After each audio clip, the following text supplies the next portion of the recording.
નમસ્કાર દર્શક મિત્રો, હું છું doctor Chandresh Barada from Bankers vascular hospital. આજે હું તમને માહિતી આપીશ PRP treatment in Achilles tendinopathy. તો શું છે એક્યુલિસ ટેન્ડિનોપેથી? એક્યુલિસ ટેન્ડિનોપેથી એ સાદી ભાષામાં કહીએ તો એડીની પાછળના ભાગનો દુખાવો છે. એડીના પાછળના ભાગનો દુખાવો ઘણા બધા દર્દીઓને રહેતો હોય છે, જેમાં મોસ્ટ કોમનલી એથ્લીટ, હાઉસવાઈફ અને જેનો વધારે સમય ઊભા રહેવાનો ધંધો છે એ કેસીસમાં આ દુખાવો રહેતો હોય છે. હવે એક્યુલિસ ટેન્ડિનોપેથી એકવાર થાય છે તો એને જલ્દી રિકવર, એ ટેન્ડન જલ્દી રિકવર નથી થતો. સો પેશન્ટને કન્ટિન્યુઅસ આ ભાગમાં, એડીના પાછળના ભાગમાં પેઇન રહે છે. સો ઇનિશિયલી જે પ્રિવિયસલી જે એની એ ટ્રીટમેન્ટ હતી ફિઝિયોથેરાપી અને સ્ટીરોઇડ ઇન્જેક્શન.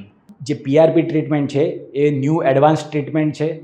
ફિઝિયોથેરાપી કર્યા પછી જો પેશન્ટને એડીના દુખાવામાં રાહત નથી મળતી તો અમે એમને PRP સજેસ્ટ કરીએ છીએ. PRP ટ્રીટમેન્ટમાં પેશન્ટનું પોતાનું blood 30 to 50 ml approx blood લઈ એમાંથી પ્લેટલેટ્સ રીચ પ્લાઝમા અલગ કરીને અમે સેન્ટ્રીફ્યુઝ પ્રોસેસથી એને અલગ કરીને પેશન્ટના ઇન્જર્ડ ભાગમાં અમે ઇન્જેક્ટ કરીએ છીએ. આ ઇન્જેક્શન અમે અલ્ટ્રાસાઉન્ડ ગાઈડેડ કરીએ છીએ. સો પ્રિસાઇઝલી જ્યાં ટેન્ડન ઇન્જર્ડ વધારે છે ત્યાં ભાગમાં આપી શકાય. હવે PRP ટ્રીટમેન્ટનો જ મુખ્ય એડવાન્ટેજ શું છે? જે પ્રીવિયસ જે ટ્રીટમેન્ટ થઈ છે એના કરતાં જે એનો મુખ્ય એડવાન્ટેજ શું છે? તો PRP ખાલી પેઇન રિલીવ નથી કરતું. PRP પેઇન રિલીવ સિવાય ટેન્ડનને રીજનરેટ કરે છે. તો તમારો મસલ ફાઇબર જે એનું રેગ્યુલર જે નોર્મલી વર્ક પહેલાં કરતો હતો એ કરી શકે માટે એને રીજનરેટ કરે છે. સો આનાથી પેશન્ટને ઘણો ફાયદો થાય છે. પેશન્ટની ડેઇલી એક્ટિવિટી ફરી નોર્મલ થઈ જાય છે. આ PRP ટ્રીટમેન્ટ આપણે 2 to 3 સેશન્સની જરૂર હોય છે.